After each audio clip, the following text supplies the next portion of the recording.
मुगल काल में सबसे ज़्यादा ट्रांसजेंडर्स एडमिनिस्ट्रेशन में बहुत मजबूत स्थितियों में थे और अंग्रेज़ जो गवर्नमेंट थी वो इन्हीं स्थितियों को देख करके ट्रांसजेंडर कम्युनिटी को डिनायल के प्रोसेस में ले गए और इसके अलावा 377 को भी लेकर के आए। हम सोचती हैं कि हम अलग हैं, हमें मतलब इस तरीके से सोसाइटी सोचने को मजबूर कर देती है। बहुत सारे ऐसे कंटेंट क्रिएटर्स भी हैं, जैसे कि ये हैं जो रोस्ट करते हैं, क्या नाम है, करीमिनाटी नाम है। बहुत सारे उनके वीडियोज में आते हैं इस टाइप से। तो ये लोग 2 मिनट की चुटकी के लिए, थोड़ा सा फेम के लिए, जो ये कम्युनिटी है उसको पूरी तरीके से मतलब इसके साथ भेदभाव होता है। हमें खुद महसूस होता है कि आज लोगों को कैसे महसूस होता है कि कुछ दिनों में लोगों को एक क्लोज सेक्शन में ले जाने की ये की गई, बातें की गई कि एक बीमारी से बताने के लिए। लेकिन हम तो बीमार नहीं थी। हमें क्यों ऐसा सामाजिक रूप से बाध्यता की गई कि हम एक बंद दायरे में रहे और उससे बाहर नहीं निकल करके आए। राम जी अयोध्या जाते हैं 14 साल के वनवास के लिए। तो जब वो वहां से लौटते हैं तो वो देखते हैं कि अयोध्या के बाहर कुछ कम्युनिटी के लोग हैं जो अयोध्या के बाहर बैठे हुए हैं या रह रहे हैं। तो राम जी ने उनसे पूछा कि आप लोग यहाँ बाहर क्यों रह रहे हैं। तो उन्होंने बताया कि जब आप 14 साल पहले यहाँ से वनवास के लिए जा रहे थे तो आपने कहा था कि सारे नर और सारी नारियां अपने अपने घर को अयोध्या लौट जाएं, पर आपने हमारा जिक्र किया ही नहीं। इसीलिए हम उस वक्त से यहाँ बैठ के आपका इंतजार कर रहे हैं कि आप आए और ये निर्णय करें कि हमें किस तरफ जाना है। आज खुद सरकार के लोगों की समझ नहीं बन पा रही है कि वो कैसे करेंगे कि वो स्थितियां एकदम नॉर्मल सी हो पाएंगी। पूरे कम्युनिटी में से एक कपल है जिन्होंने साथ में 25 साल गुजारे।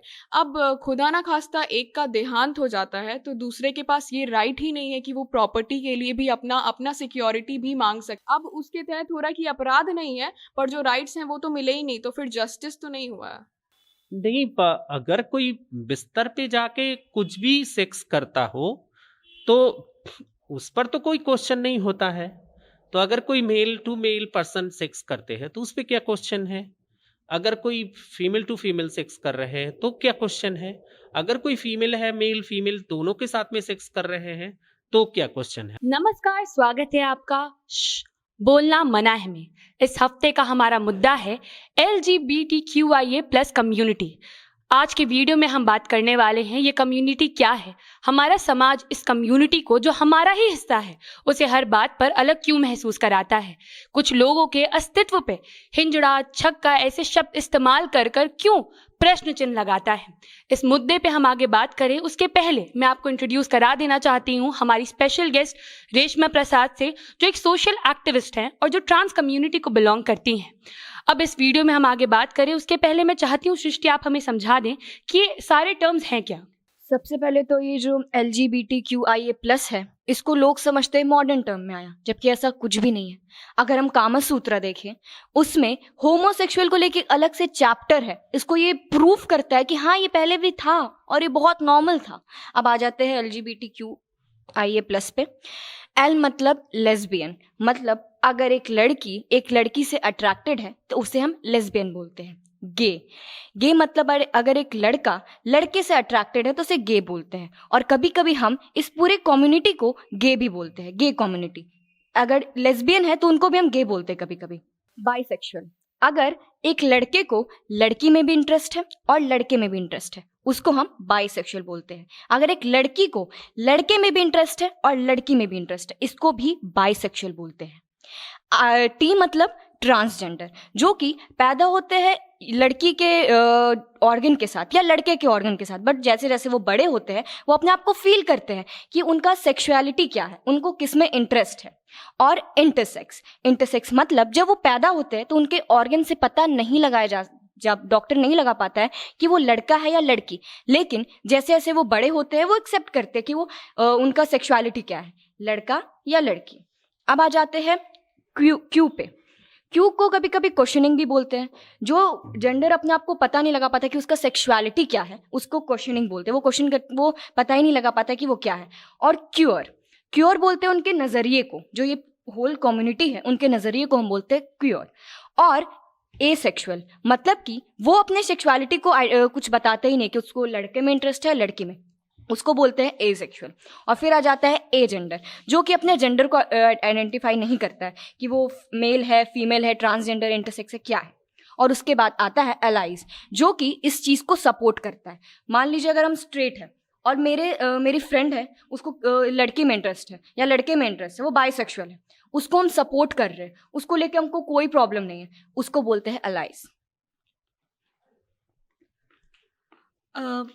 यहाँ पे एक एलजीबीटी को अगर मॉडर्नाइजेशन यानी आधुनिकता से लोग कनेक्ट कर रहे हैं, तो उसका थोड़ा प्रमाण मैं देना चाहूँगी इस चीज़ से कि देवदत्त पटनायक की कही हुई एक लोक कथा है। उसमें वो ये बताते हैं कि पहले टाइम पे उसमें उन्होंने क्योर के बारे में बेसिकली कहा है। तो इस लोक कथा में ये है कि जब राम जी अयोध्या जाते हैं 14 साल के वनवास के लिए, तो जब वो वहाँ से लौटते हैं तो वो देखते हैं कि अयोध्या के बाहर कुछ कम्युनिटी के लोग हैं जो अयोध्या के बाहर बैठे हुए हैं या रह रहे हैं। तो राम जी ने उनसे पूछा कि आप लोग यहाँ बाहर क्यों रह रहे हैं। तो उन्होंने बताया कि जब आप 14 साल पहले यहाँ से वनवास के लिए जा रहे थे तो आपने कहा था कि सारे नर और सारी नारियां अपने अपने घर को अयोध्या लौट जाएं, पर आपने हमारा जिक्र किया ही नहीं। इसीलिए हम उस वक्त से यहाँ बैठ के आपका इंतजार कर रहे हैं कि आप आए और ये निर्णय करें कि हमें किस तरफ जाना है। वहाँ राम जी ने उनसे कहा कि मुझसे बहुत बड़ी भूल हो गई है कि मैंने इस चीज़ को मेंशन नहीं किया, पर अब मैं चाहता हूँ कि आप सब मेरे साथ अयोध्या चले, क्योंकि जब तक हम लोग एक साथ लेके सबको साथ में नहीं चलेंगे तब तक एक राम राज्य स्थापित करना बहुत मुश्किल है। तो अगर हम देख रहे हैं कि हमारे उस पौराणिक कथाओं में यानी लोक कथा में उस समय के इस चीज़ को इतना मोटिवेट किया जा रहा है, तो आज की सोसाइटी क्यों इस चीज़ को इतना अगेंस्ट द नेचर मान रही है। शांभवी, आप LGBTQ कम्युनिटी के लिए बहुत सारे आर्टिकल्स कर चुकी हैं, आपने बहुत काम किया इनके साथ। तो मैं चाहती हूँ आप हमारी ऑडियंस को अपने एक्सपीरियंस से बताइए कि इन लोगों का ग्राउंड लेवल पे क्या रियलिटी है। मैंने इंटरव्यू के दौरान भारत में मेट्रोपॉलिटन सिटी के लोगों का इंटरव्यू किया है। इनफैक्ट भारत के बाहर US में नॉन बाइनरी आर्टिस्ट का भी इंटरव्यू किया है, जो कि वहाँ की स्थिति को भी वैसा ही कहीं ना कहीं बताते हैं जो कि यहाँ पे है, लेकिन कहीं ना कहीं अवेयरनेस थोड़ी ज़्यादा है। अब आते हैं ग्राउंड रियलिटी पे। सो आज के डेट में भी जैसा कि शैली ने कहा कि जब राम राज्य के वक्त ही इस चीज़ का विवरण हुआ था कि क्यों ये ज़रूरी है और ये ज़रूरी है, हम सब एक हैं, पर अभी भी लोगों को बेसिक राइट्स ही नहीं मिल रहे हैं। हमारी क्वर कम्युनिटी को, जो हमारा ही हिस्सा है, उनको बेसिक राइट्स नहीं मिल रहे हैं, प्रॉपर्टी राइट्स नहीं मिल रहे हैं। फॉर एग्जाम्पल, अगर एक क्वर कपल है, यानी कि इस पूरे कम्युनिटी में से एक कपल है जिन्होंने साथ में 25 साल गुजारे। अब खुदा ना खास्ता एक का देहांत हो जाता है तो दूसरे के पास ये राइट ही नहीं है कि वो प्रॉपर्टी के लिए भी अपना सिक्योरिटी भी मांग सके, जबकि एक नॉर्मल मैरिज एक्ट के तहत ऐसा है कि अगर पति नहीं रहा तो पत्नी उसके पास ही ऑटोमेटिकली वो प्रॉपर्टी जाती है। तो ये चीज़ें भी नहीं है। अब अगर कोई अपनी ज़िंदगी अकेले गुजारना चाह रहा है, अडॉप्शन करना चाह रहा है, उसके लिए भी राइट्स नहीं है। सबसे बेसिक होता है मेडिकल फैसिलिटीज़ भी नहीं है, टॉयलेट्स भी नहीं है। ये सारी बेसिक चीज़ें हैं, इनकी ज़रूरत के बिना आप बताओ कि इस समाज में एक पुरुष या नारी कैसे रह सकती है। तो उसी तरीके से हमारी कम्युनिटी के जो बाकी लोग हैं, LGBTQIA+ के बाकी लोग हैं, वो कैसे रहेंगे। और ये स्थिति बाहर भी है, कन्वर्जन होता है लोगों का, उनको ऐसे लगता है कि साइकोलॉजिकल प्रॉब्लम है, नेचुरल नहीं है, जबकि ये बहुत हद तक और ये नेचुरल ही है। दिस इज़ नॉट अननेचुरल, ये बस आपके सोच में ऐसा बन चुका है कि ये नेचुरल नहीं है। तो ये एक तरीके से रियलिटी है। अमन जी, बहुत सारे ऐसे लोग होते हैं जिन्हें अब इस कम्युनिटी से बिलोंग करने की वजह से डिस्क्रिमिनेशन फेस करना पड़ता है। तो क्या आप हमारी ऑडियंस को बता सकते हैं कुछ ऐसे केसेस के बारे में, और इनके साथ साथ हमारे कानून ने इनके लिए क्या प्रावधान किए हैं इस कम्युनिटी के लिए। देखिए 1860 में हमारे देश का IPC आया था, जिसके तहत मतलब ये डिफाइन किया जाता है कि कौन सा सज़ा है या फिर सज़ा में कितना अपराध मिलता है। और 1860 में जब IPC आया था तो 1861 में 377 का जिक्र मतलब संविधान में किया गया था। उसमें बेसिकली ये था कि कोई भी अप्राकृतिक अपराध यानी कि अननेचुरल सेक्स को मतलब अपराध बोला गया था। इसमें इसको भी डिफाइन किया गया था। इसको डिफाइन करते हुए ये बोला गया था कि अगर आप अपनी पत्नी से अगर सेक्स करते हैं या तो वो लीगल है, लेकिन अगर आप किसी मतलब जैसे कि आप किसी जानवर के साथ सेक्स करते हैं या फिर अगर सेम सेक्स के साथ सेक्स करते हैं तो ये अपराध होता है। और 1861 से बाद लगातार 2018 में सुप्रीम कोर्ट इसको समाप्त करती है, यानी कि 157 ईयर्स लग गए इस चीज़ को समाप्त करने में। और इस 157 ईयर का स्ट्रगल ये था कि 1992 में पहली बार एड्स भेदभाव विरोधी आंदोलन नाम का एक संस्था था जो एड्स के लिए काम कर रहा था।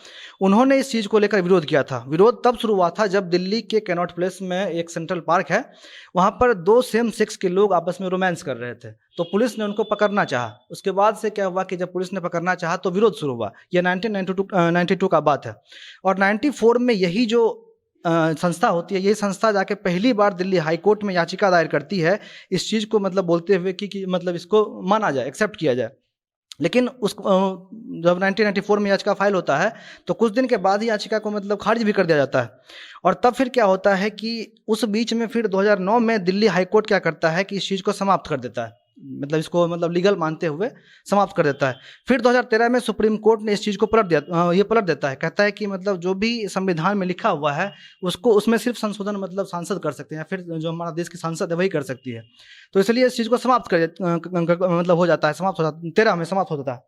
और उसके बाद क्या होता है कि 13 में समाप्त होने के बाद 18 में फिर से ये लड़ाई जारी रहती है और 18 में जाकर सुप्रीम कोर्ट इस चीज़ को लीगल करते हुए उसके बाद सबको अपना अधिकार मिलता है। और इसमें बेसिकली ये भी था कि राइट टू फ्रीडम या फिर राइट टू हेल्थ जो लोगों को मिलता है इसका भी हनन हो रहा था। क्योंकि राइट टू हेल्थ में क्या आता है कि जो ये कम्युनिटी के लोग हैं इनको कॉन्डोम देना तक अपराध था। तो 18 में जाकर के सुप्रीम कोर्ट इस चीज़ को समाप्त करती है और करीब 157 ईयर्स के बाद इस चीज़ को लीगल किया जाता है। और लीगल करने के बावजूद मैरिज लीगल नहीं है, बहुत सारे डीक्रिमिनलाइज किया है बेसिकली कि ये एक ऑफेंस नहीं है, लेकिन उसके बाद उनको राइट्स नहीं मिले हैं। तो यहाँ पे सबसे बड़ा जो स्ट्रगल है वो ये है कि राइट्स देना बहुत ज़रूरी है, सिर्फ डीक्रिमिनलाइज करना ज़रूरी नहीं है। आज तक ये बोला जा रहा था कि ये अपराध है, अब उसके तहत हो रहा है कि अपराध नहीं है पर जो राइट्स हैं वो तो मिले ही नहीं, तो फिर जस्टिस तो नहीं हुआ है। जैसा अमन सर आपने बताया, ये लॉर्ड मकॉली जो थे ये लेकर आए थे ये एक्ट उस टाइम पे बहुत पहले 180 ईयर्स बैक लगभग। तो अगर मैंने इसको मिथोलॉजी से बेसिकली कनेक्ट किया ना तो इसका मेन रीज़न यही था कि जब हमारी मिथोलॉजी इस चीज़ को एक्सेप्ट कर रही है तो लॉर्ड मकॉली जो कि एक ब्रिटिशर था, जब हमारा इंडिया एक ब्रिटिश रूल के अंडर में था उस समय अगर इंडियन पीनल कोड में कोई भी एक्ट को जारी किया गया है तो उसको अभी क्यों माना जा रहा है। एक पहला क्वेश्चन ये था।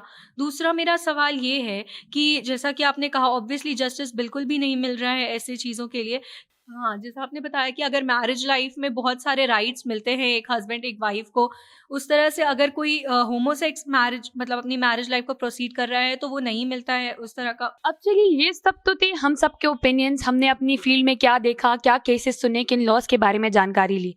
रेशमा जी, अब मैं आपसे जानना चाहती हूँ कि आप तो इस कम्युनिटी का हिस्सा है, तो आपकी कम्युनिटी के बाकी लोगों को कहीं डिस्क्रिमिनेशन फेस करना पड़ता है और कैसा सोसाइटी में एक्सेप्टेंस कितनी है, कितनी होनी चाहिए? एक्सेप्टेंस बहुत ही बड़ा मुद्दा है। सामाजिक स्वीकार्यता और पारिवारिक स्वीकार्यता हर एक व्यक्ति की ज़रूरत होती है, और अगर अपने परिवार में रह करके अपनी ज़िंदगी को आज़ाद जीने का मौका मिले तो कोई बाहर दर दर नहीं भटकेगा। सबसे बड़ी बात है कि हम सोचती हैं कि हम अलग हैं, हमें मतलब इस तरीके से सोसाइटी सोचने को मजबूर कर देती है। तो ये कब ख़त्म होगा, कैसे ख़त्म होगा, सबसे बड़ा मुद्दा यही है। ये जो कानूनी लड़ाइयों की आप बात कर रहे थे और जो इतिहास की बात कर रहे थे, ये मतलब बहुत बरसों से ये इतिहास भी हैं और ये मुद्दे भी हैं और ये स्थितियां भी हैं। क्रिमिनल ट्राइब एक्ट आया था 1871 में, और उस क्रिमिनल ट्राइब एक्ट में ट्रांस होना बैन कर दिया गया था।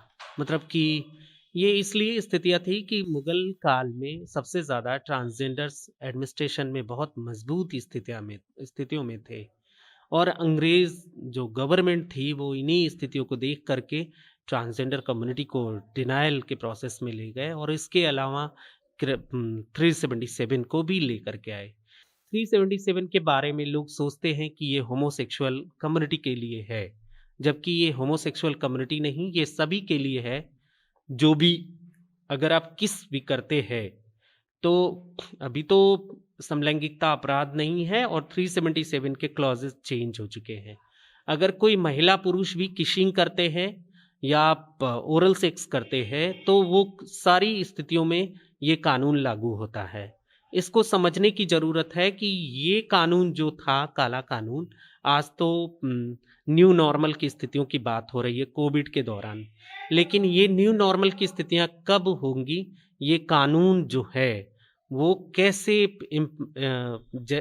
इम्प्लीमेंट होगा कि अब समलैंगिकता अपराध नहीं है, लोग सोच पाएँ कि हम अपराधी नहीं हैं, हमारी ज़िंदगियाँ मतलब एक खिलौना नहीं है सेक्स टॉय की तरह से, या किसी के लिए जोकिंग पार्ट नहीं है कि अगर कोई ट्रांस पर्सन है, कम्युनिटी के लेस्बियन, गे, बाइसेक्सुअल पर्सन है, तो उनको कोई मजाक का दायरे में लेकर के जाए। इन स्थितियों को समझना है। कम्युनिटी तो लगातार संघर्ष कर रही है, नॉट इवन मतलब बड़े बड़े शहरों में, छोटे से छोटे शहरों में संघर्ष हो रहे हैं और लोग अपने अधिकारों के लिए अवेयर हो रहे हैं और आगे बढ़ कर के निकल के आ रहे हैं। ये सबसे अच्छा मौका है। अभी आप बात कर रहे थे, अमन जी भी बात कर रहे थे और आप सभी साथी बात कर रहे थे, मैरिज, एडॉप्शन और टॉयलेट्स के राइट की। सबसे पहली बात है कि सरकारें तो समझ जाएं कि उन्हें करना क्या है, किन किन स्थितियों पे वो बात करना चाहते हैं। मतलब आज खुद सरकार के लोगों की समझ नहीं बन पा रही है कि वो कैसे करेंगे कि वो स्थितियां एकदम नॉर्मल सी हो पाएंगी। तो इसको समझना सबसे ज़्यादा आवश्यक है कि कम्युनिटी की आवश्यकताएं क्या हैं, कम्युनिटी की ज़रूरत क्या है और कम्युनिटी के ऊपर जो मुश्किलें हैं उसको कैसे ख़त्म किया जा सकता है, इसको समझना ज़रूरत है। तो अगर न्यू नॉर्मल की बात की जा रही है, सोशल डिस्टेंसिंग की बात की जा रही है, हमारे कम्युनिटी को तो हजारों बरसों से सोशल डिस्टेंसिंग किया गया है। मतलब कि हमारे लिए सोशल डिस्टेंसिंग कोई नई बात नहीं है। मतलब अभी कोविड के दौरान सोशल डिस्टेंसिंग की बात हो रही है, तो हमें खुद महसूस होता है कि आज लोगों को कैसे महसूस होता है कि कुछ दिनों में लोगों को एक क्लोज सेक्शन में ले जाने की ये की गई, बातें की गई कि एक बीमारी से बताने के लिए। लेकिन हम तो बीमार नहीं थी, हमें क्यों ऐसा सामाजिक रूप से बाध्यता की गई कि हम एक बंद दायरे में रहे और उससे बाहर नहीं निकल करके आए। और बहुत जो आवश्यकताएं हैं उस पे समझने की ज़रूरत है। ट्रांसजेंडर कम्युनिटी को कोई रोज़गार नहीं है और लेस्बियन, गे, बाइसेक्सुअल कम्युनिटी के ऊपर हायरार्की और फियरफुल जो सोसाइटी है वो स्थितियां हैं। तो ये कैसे ख़त्म होगी? ट्रांसजेंडर कम्युनिटी के लिए तो रोज़गार के लिए सबसे ज़्यादा सोचना होगा कि उन्हें आरक्षण की आवश्यकता है और ये आसानी से मैं बात करती हूँ, लोग अग्री करते हैं, लेकिन कब वो डॉक्यूमेंट में आएगा, कब वो निर्णय के स्तर पर आएगा और इससे कम्युनिटी को फ़ायदा मिलेगा। हमें बहुत अच्छा लगता है, मीडिया लगातार इस पे बातें कर रही है, लेकिन सोसाइटी कितनी बात कर रही है, इस पे कितने फोरम्स में बात हो रहे हैं। मीडिया इसको जिस तरीके से लेकर के जाती है हम साधुवाद करती हैं और आज आपके जनता जंक्शन में भी मैं हूँ और इस मुद्दे को लिया गया है और इस मुद्दे को इसलिए लेने की बात है, मीडिया ही सबसे ज़्यादा इसको लेकर के जाएगी, पब्लिक के बीच में जाना आवश्यक है कि कैसे बदलाव हो सकता है। एक बहुत बड़ा सवाल है, जब इस मुद्दे को हम लोग ऑडियंस तक लेकर गए थे तब एक सवाल था सबके मन में, तो मैं आपसे ही पूछूंगी ये कि जेंडर और सेक्सुअलिटी, इन चीज़ों का जो फ़र्क है उसे कैसे समझा जाए? नहीं, अगर कोई बिस्तर पे जाके कुछ भी सेक्स करता हो तो उस पर तो कोई क्वेश्चन नहीं होता है। तो अगर कोई male to male person sex करते हैं तो उस पर क्या क्वेश्चन है? अगर कोई फीमेल टू फीमेल सेक्स कर रहे हैं तो क्या क्वेश्चन है? अगर कोई फीमेल है, मेल फीमेल दोनों के साथ में सेक्स कर रहे हैं तो क्या क्वेश्चन है? और जेंडर और सेक्सुअलिटी जो बात है कि मतलब आप जेंडर और सेक्सुअलिटी की बात को समझना चाहती हैं, तो ये बहुत ही ब्रॉडर स्पेक्ट्रम है कि सेक्सुअलिटी को किस तरीके से समझेंगे। सेक्सुअलिटी मतलब सिर्फ मेल फीमेल के इंटरकोर्स को सेक्सुअलिटी से डिफाइन नहीं किया जा सकता है। 55 तरीकों से लोग सेक्स करते हैं, वो चाहे मेल टू फीमेल हो या फीमेल टू फीमेल हो या मेल टू मेल हो। तो सेक्सुअलिटी को समझने के लिए एकदम अपने दिमाग के दायरे को खोलना पड़ेगा।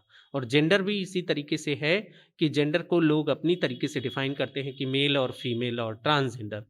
नथिंग टू बी एल कि इससे भी ज़्यादा आगे सोचने की ज़रूरत है कि कोई व्यक्ति अगर उसके स्तन है, उसके वेजाइना है, और उसके बाद वो अगर कहते हैं कि मैं पुरुष हूँ और उन्हें पुरुष के रूप में स्वीकार किया जाए, तो वही है कि जेंडर एक्सेप्टेंस वहीं से शुरुआत होगा।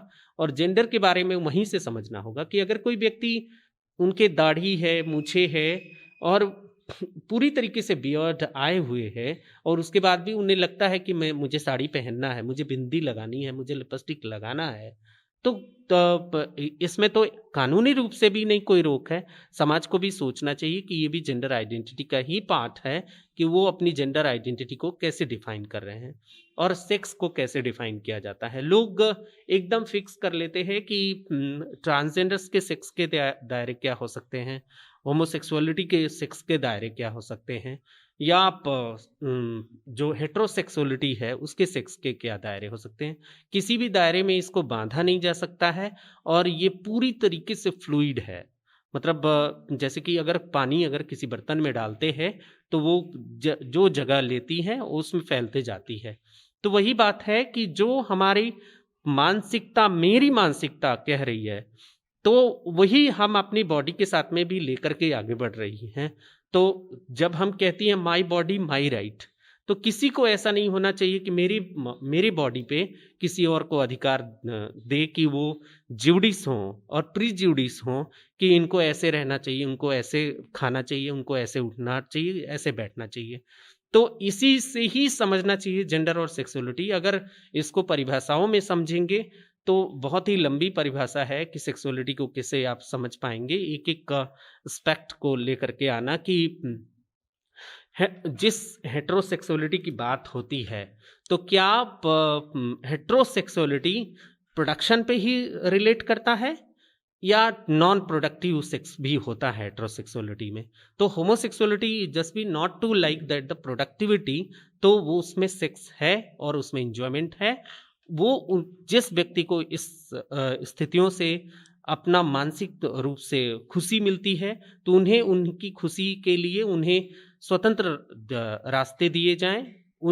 हम नहीं कहती हैं, बहुत से लोग बात करते हैं कि इसका मीडिया बात करती है तो प्रचार प्रसार करती है। अरे ये प्रचार प्रसार की बात नहीं है।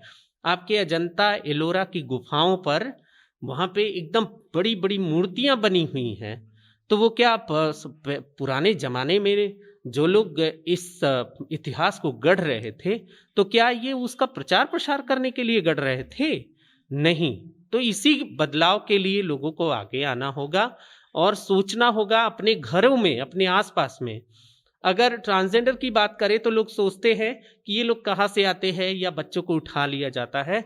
अपने आसपास में सोचने की जरूरत है कि सेक्स और सेक्सुअलिटी और जेंडर की बात, कि अगर कोई व्यक्ति थोड़ा फेमिनिक है, उसमें स्त्रीत्व और स्त्री भाव है, तो उसके स्त्री भाव और स्त्रीत्व को समझना चाहिए और अगर वो अपने आप को स्त्री कह करके सामने आए तो उन्हें स्वीकार करना चाहिए। इसी तरीके से अगर किसी की बॉडी फीमेल औरत की शरीर है लेकिन उनका पुरुषत्व और पुरुष भाव जो है वो अगर सामने आता है तो इसको लेकर के लोगों को समझना चाहिए कि ये उनका खुद का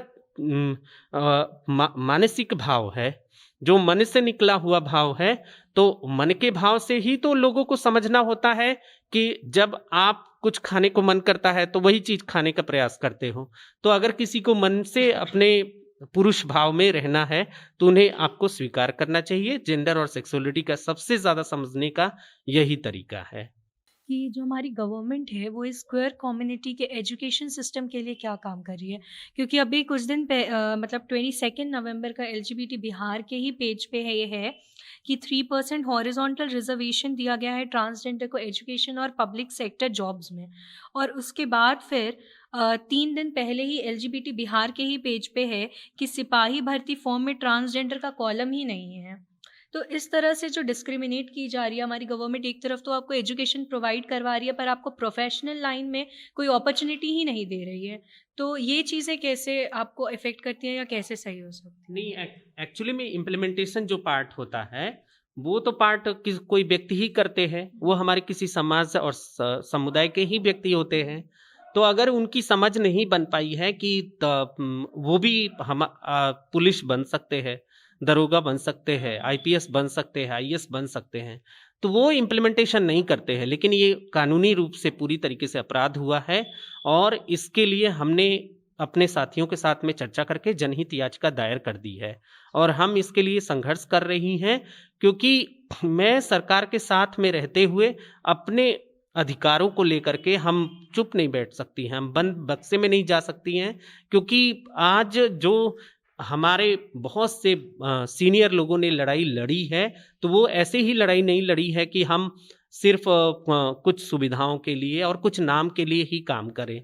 और जो LGBT बिहार के पेज पे आप एजुकेशन की बात कर रही हैं, वो LGBT बिहार के पेज पे 3% रिजर्वेशन मांगा जा रहा है कि वो हॉरिजेंटल रिजर्वेशन होना चाहिए, कि मतलब अगर कोई अपर कास्ट भी ट्रांसजेंडर है तो उनको भी रिजर्वेशन की ज़रूरत है, और कोई शेड्यूल कास्ट शेड्यूल ट्राइब भी ट्रांसजेंडर हैं तो उनको भी ज़रूरत है।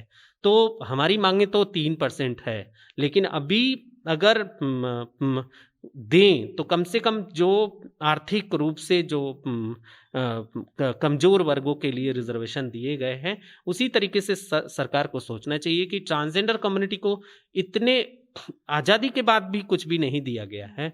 तो अगर बैकलॉग के तौर पर भी अगर सोच करके ये रिजर्वेशन देते हैं तो निश्चित तौर पे आपको एक प्रोडक्टिविटी दिखेगी ट्रांसजेंडर कम्युनिटी की, और हर एक क्षेत्र में आपको नज़र आएंगे।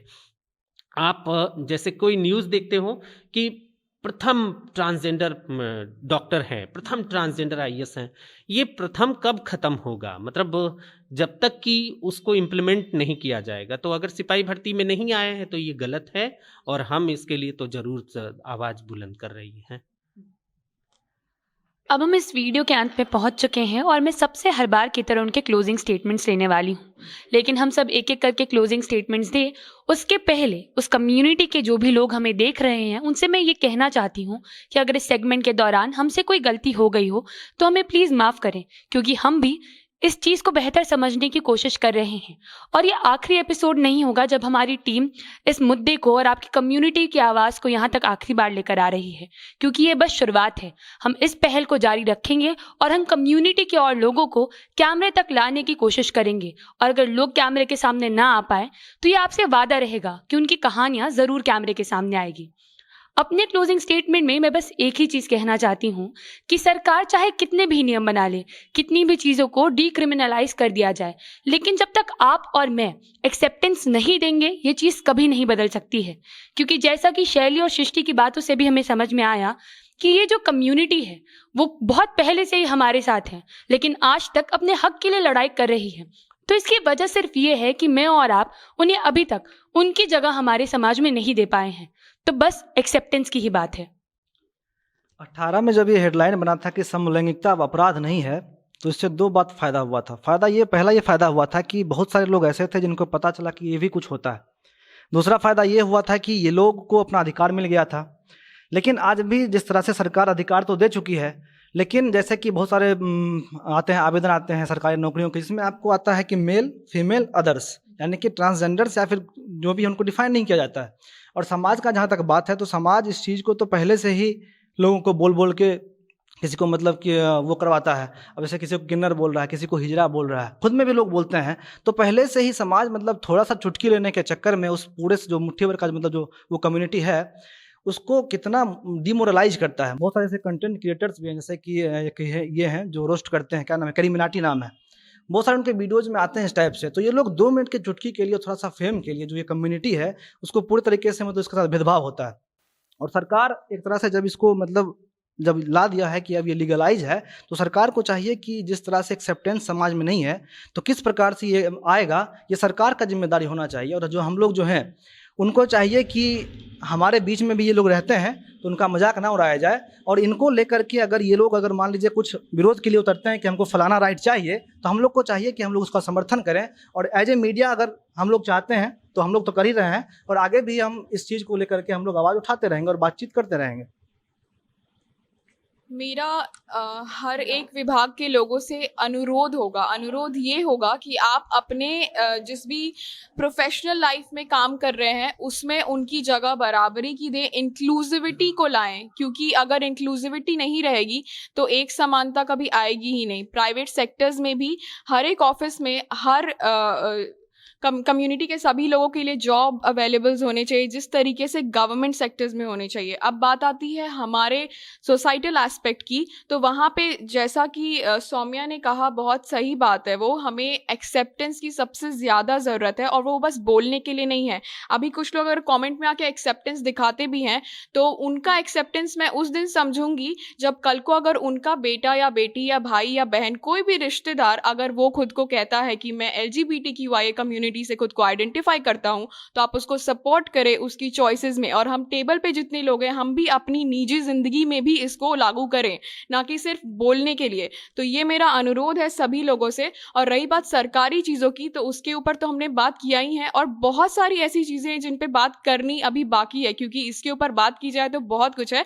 लेकिन ये एक शुरुआत और पहल समझिए और इसमें अपने हाथ को आगे बढ़ाइए ताकि हम मिल के इसे ख़त्म कर सके, इस भेदभाव को। क्लोजिंग की जो बातें कर रहे हैं, तो सांभवी जी ने बहुत ही मजबूत तरीके से मुद्दों को उठाया है और हमारी आवाज़ बनी है। हमें बहुत ही अच्छा लग रहा है कि मीडिया का एक सेक्शन है जो इन मुद्दों पे ट्रेडिशनली नहीं, एकदम नए तरीके से बात करने के प्रयास कर रहा है। और हम ज़रूर सोचेंगी और लोगों से जुड़ेंगी कि हमारी आवाज़ बुलंद होकर के आगे निकल करके आए। शुक्रिया। हम एक चीज़ से एग्जांपल देना चाहेंगे, जैसे अभी टिकटॉक का वीडियोज़ आ रहा था, लोग उस चीज़ पे बहुत कमेंट आके वीडियो बना रहे थे कि कोई लड़का अगर सिंदूर लगा रहा है, बिंदी लगा रहा है, उस चीज़ का बहुत मजाक उड़ा रहे थे। तो हमें सब लोगों को बोलेंगे उसका मर्जी, वो कुछ भी करे, वो बहुत नॉर्मल है। जैसे आप स्ट्रेट हो, आपको लड़की पसंद है लड़का होने के बाद, तो वो लड़का है, उसको सिंदूर लगाने का मन है, उस चीज़ को एक्सेप्ट करो कि जिसका जो मर्जी उसको करने दो, उसको उस चीज़ में खुशी मिल रहा है। अपनी सोच को दूसरे पे मत थोपो और इस चीज़ को एक्सेप्ट करो। बहुत ज़्यादा मुद्दा उठाया जाता है राम राज और जंगल राज के बारे में, तो इसीलिए आज मैंने ज़्यादातर ये राम राज्य से ही चीज़ें उठाई हैं। तो सबसे पहले तो मैं ये रामचरितमानस की ही लिखी हुई जो राम जी एक काक से कह रहे हैं, नर नपुंसक नारी व जीव चराचर कोई, सर्व भाव भज कपट तजी मोहि पर प्रिय सोई। यहाँ राम जी कह रहे हैं कि कोई भी इंसान, जानवर, प्लांट, पक्षी, कोई भी है, अगर वो बहुत ही सरल मन से मेरे पास आता है, जिसके अंदर कोई मोह या मलीस नहीं है, तो मैं उसको उतने ही प्यार से एक्सेप्ट करूँगा, बिना भेदभाव किए हुए कि वो किस लिंग से बिलोंग करता है, किस क्लास से बिलोंग करता है, किस रिलीजन से बिलोंग करता है। Thank you. सबसे पहले मैं रेशमा जी का आज हमारे साथ आने के लिए धन्यवाद करना चाहती हूँ, और धन्यवाद रहेगा शांभवी जी को भी, जो लगातार हमारे साथ पहले हफ्ते से जुड़ी हैं और यही कहती रही थी कि इस कम्युनिटी के लिए एक एपिसोड बनाओ, इस कम्युनिटी के लिए एपिसोड बनाओ। क्योंकि मैं आपसे झूठ नहीं कहूँगी, सोसाइटी में अभी जिस लेवल पे एक्सेप्टेंस है, हमें खुद भी डर लग रहा था एक बार कि हम इस टॉपिक को यहाँ लेकर आएंगे तो हमारी ऑडियंस कैसे रिएक्ट करेगी। अगले हफ्ते मिलते हैं फिर से एक नए मुद्दे और एक नई पहल के साथ। और मैं आपसे फिर वही कहूँगी कि आपको लगता है ऐसी कोई बात है जिसे समाज के सामने लाने की ज़रूरत है, तो उसे आप फेसबुक कमेंट्स, इंस्टाग्राम मैसेजेस, किसी भी तरीके से हमारी टीम तक पहुँचा सकते हैं। क्योंकि कोई और सुने ना सुने, हमारी टीम आपकी बात ज़रूर सुनेगी। तब तक के लिए मैं हूँ सौम्या राठी, कैमरे के पीछे खड़े हैं पप्पू सिंह, और आप देख रहे हैं बोलना मना है।